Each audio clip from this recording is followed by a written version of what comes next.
अस्सलाम वालेकुम friends, welcome to my channel. कैसे हैं आप सब लोग? उम्मीद करती हूँ आप सब ठीक होंगे और अपने घरों में खैर आफियत से होंगे।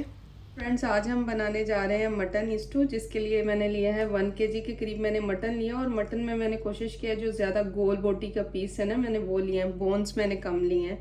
और ये मेरे पास है प्याज, जो कि मैंने लिया है 300 ग्राम के करीब। अगर आप चाहें तो प्याज की क्वांटिटी ज़्यादा भी कर सकते हैं। और ये मेरे पास जो है बाकी कुछ ड्राई स्पाइसेस हैं, जिसमें से मैंने ली हैं 3 से 4 अदद मैंने ली हैं गोल वाली मिर्च, खुश्क मिर्च। लहसुन अदरक का पेस्ट लिया है मैंने 3 से 4 टेबलस्पून के करीब। ये मेरे पास है सॉल्ट, जो मैंने लिया है 1.5 टीस्पून के करीब। आप अपने टेस्ट के मुताबिक ले सकते हैं। ये मैंने लिए हैं 1 टेबलस्पून के करीब रेड चिली पाउडर। ये मैंने लिया है धनिया पाउडर, ये भी 1 टेबलस्पून के करीब है। और ये मैंने लिया है हल्दी, ये है 1 स्मॉल टीस्पून। और ये कुछ ली है मैंने चिली फ्लेक्स, दड़ा मिर्च, ये मैंने ली है 1 टीस्पून के करीब। और ये मेरे पास है तकरीबन जो है 100 ग्राम के करीब योगर्ट। और ये मेरे पास है 3 से 4 अदद सब्ज़ मिर्चें। और ये मेरे कुछ हैं खड़े मसाले, जो मैं आप लोगों के साथ शेयर करूंगी। ये है काली मिर्च, ये है 10 से 11 अदद काली मिर्च। ज़ीरा मैंने लिया है 1 टेबलस्पून। दालचीनी के 2 छोटे मेरे पास टुकड़े हैं। और ये सब्ज़ इलायची है मेरे पास 2 अदद। और ये मेरे पास है तेज़पात। और मेरे पास है 4 से 5 अदद लौंग। आप चाहें तो इस स्पाइस को आप ग्राइंड भी कर सकते हैं, लेकिन जो है मैं वो एज इट इज़ ही यूज़ करूँगी, मैं इसको ग्राइंड नहीं करूँगी। तो आप स्टू को जो है ज़रूर ट्राई करें, बहुत ही मज़ेदार सी ये रेसिपी है। और मटन और बीफ में तो बहुत ही मज़े की बनती है, तो ज़रूर ट्राई कीजिएगा। चलते हैं, शुरू करते हैं कैसे बनाएंगे आज हम स्टू। फ्रेंड्स, मैं बना रही हूँ इसको जो है प्रेशर कुकर के अंदर बना रही हूँ, तो क्योंकि ये मटन है और इसको गलने के लिए टाइम चाहिए होता है। आप चाहें तो इसे कढ़ाई में भी बना सकते हैं, लेकिन बेटर ये है कि आप इसको सॉफ्ट चाहिए होता है। ये बहुत ही मज़े का और घुला हुआ सा गोश्त होता है, बिल्कुल खड़ा खड़ा नहीं होता, इसलिए हम इसको प्रेशर कुकर में ही बनाएंगे ताकि अच्छी तरह से गल सके। अभी हम इसके अंदर डालेंगे 300 ग्राम के करीब जो है वो कुकिंग ऑयल ऐड करेंगे। बिस्मिल्लाहिर्रहमानिर्रहीम। और अभी हम इसके अंदर डालेंगे अपने ड्राई स्पाइसेस।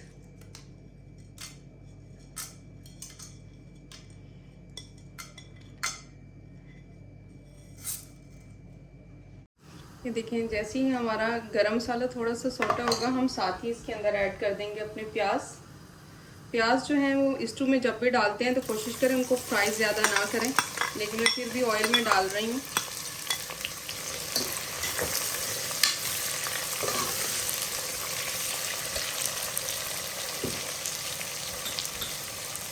साथ ही में ऐड कर दूंगी मैं हल्दी,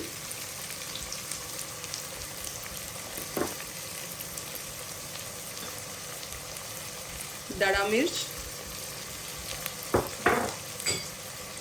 सॉल्ट,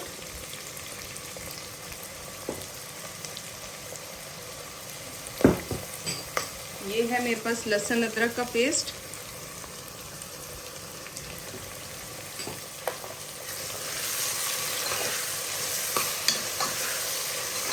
ये देखिए कितना खूबसूरत सा कलर आ गया है खाने का।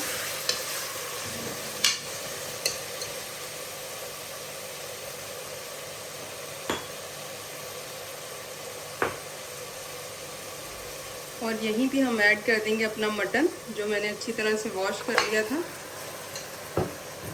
अब आपने प्याज को जो है वो ज़्यादा फ्राई नहीं करना, जस्ट प्याज को आपने डालना और साथ के अपने स्पाइसेस डालने के बाद आपको अपना मटन ऐड कर देना है।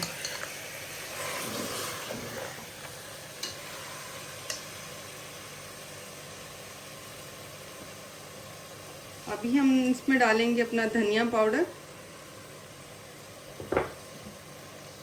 रेड चिली पाउडर,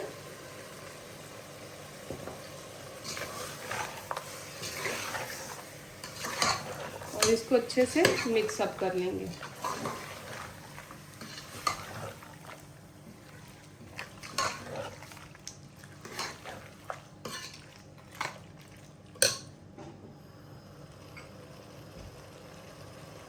और ये है मेरे पास गोल वाली मिर्च, लेकिन अभी मैं इसके अंदर सिर्फ 2 ही डालूंगी, बाकी जो है मैं फ्राई टाइम में डालूंगी। इससे इसका टेस्ट बहुत ही अच्छा आता है। और यहाँ पे मैं ऐड करूँगी 2 अदद सब्ज़ मिर्च, वो भी ऐसे साबुत ही ऐड कर दूँगी मैं इसमें। और हल्की सी मैंने इसकी भुनाई की है, बहुत ज़्यादा भुनाई नहीं करनी है आपको।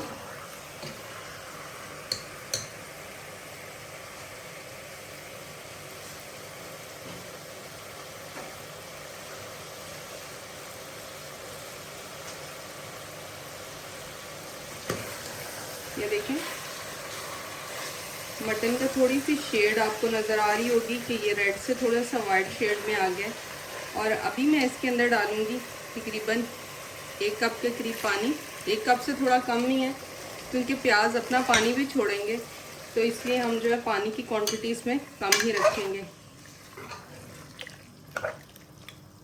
और अब हम इसको लगाएंगे तकरीबन 10 से 15 मिनट का वेट लगाएंगे, जब तक इसका नेल ऊपर नहीं होगा, मीन के इसकी जो विसल नहीं बोलेगी, तब तक जो है मैं आंच इसकी तेज़ रखूँगी और बाद में मैं इसको मीडियम कर दूँगी।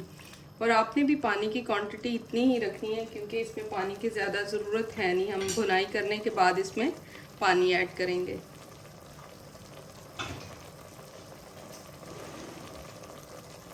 हम लगा रहे हैं वेट, इसको प्रेशर कुकर बंद करेंगे हम और इसको वेट लगा देंगे हम। और अब हमारे हो गए हैं 15 मिनट। अब मैंने इसकी एयर रिलीज़ की है और अभी हम खोलते हैं अपना प्रेशर कुकर।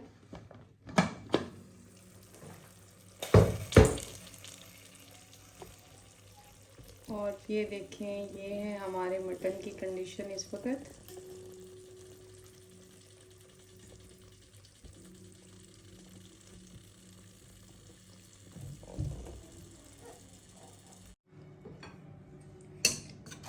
ये देखिए, पानी बिल्कुल हल्का सा है इसके अंदर और ये देखिए बिल्कुल ऑयल छोड़ दिया इसने।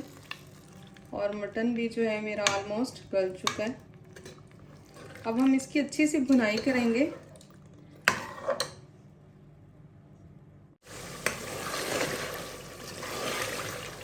और अब देखिए मेरे मटन की अच्छी सी भुनाई हो चुकी है। अभी इसमें मैं डालूंगी योगर्ट, जो कि मैंने अच्छी तरह से बीट कर दिया था इसको। ये मैं इसके अंदर सारी योगर्ट इसके अंदर डाल के इसके साथ इसकी भुनाई करूँगी फिर से।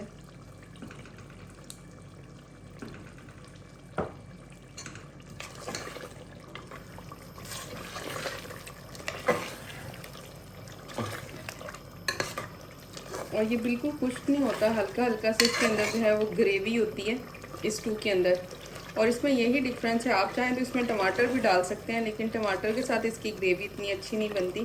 बेटर है कि आप योगर्ट का इस्तेमाल कर सकते हैं। और योगर्ट जो है आपको बहुत ज़्यादा खट्टी नहीं लेनी, आपको फ्रेश योगर्ट लेनी है।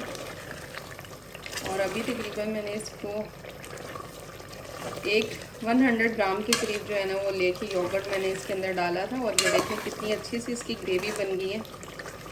अभी जो है मैं इसको और थोड़ा सा अभी भुनाई करूँगी इसकी ग्रेवी के साथ। और उसके बाद अगर आपको इसके अंदर थोड़ा सा ग्रेवी चाहिए और आपको ग्रेवी इंक्रीज़ करनी है तो आप भुनाई के बाद इसमें पानी डाल सकते हैं। लेकिन मेरे लिए ये इनफ है क्योंकि हम खाएंगे इसको नान के साथ, और आप इसे रोटी के साथ, शीर माल के साथ भी खा सकते हैं, तो लेकिन हम इसको खाएंगे नान के साथ। तो अभी मैं इसकी थोड़ी सी और भुनाई करूँगी। और ये हमारा फाइनल हो चुका है। और ये देखिए मटन भी ऑलमोस्ट जो है वो गल चुका है। और इसके अंदर जो आपको मटन होना चाहिए वो बिल्कुल टेंडर होना चाहिए, बिल्कुल भी सख्त मटन नहीं होना चाहिए। मेरा मटन जो है वो मटन स्टू रेडी हो चुका है। और अब इसमें मैं डालूँगी 2 अदद सब्ज़ मिर्च। और ये मेरे पास है धनिया, जो मैंने इस तरह से चॉप करके रखा हुआ था, वो ऐड करूँगी इसमें।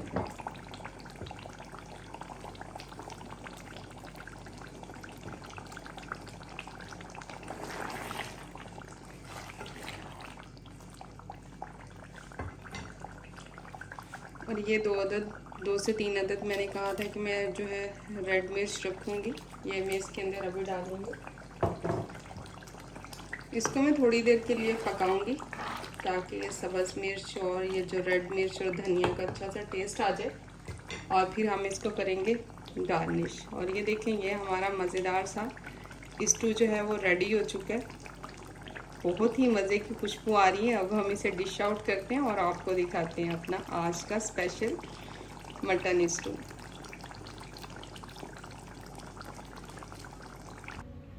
तो ये हो चुका है रेडी हमारा मटन स्टू और बहुत ही मज़ेदार है। तो मैं इसको खाऊंगी नान के साथ, तो आप चाहें तो रोटी के साथ, बॉयल्ड राइस के साथ, शीरमाल के साथ, किसी चीज़ के साथ भी खा सकते हैं। तो उम्मीद करती हूँ आपको रेसिपी अच्छी लगेगी। अगर रेसिपी अच्छी लगेगी तो please like, share and comments करना ना भूलिएगा। और बहुत बहुत शुक्रिया उन लोगों का जो मेरी वीडियोस को वॉच करते हैं। थैंक यू सो मच आप लोगों का इतना प्यार देने का। तो अगर जिन लोगों ने अभी तक मेरे चैनल को सब्सक्राइब नहीं किया तो प्लीज़ चैनल को सब्सक्राइब कीजिएगा। इंशाल्लाह मिलते हैं एक नई वीडियो के साथ। अल्लाह हाफिज़।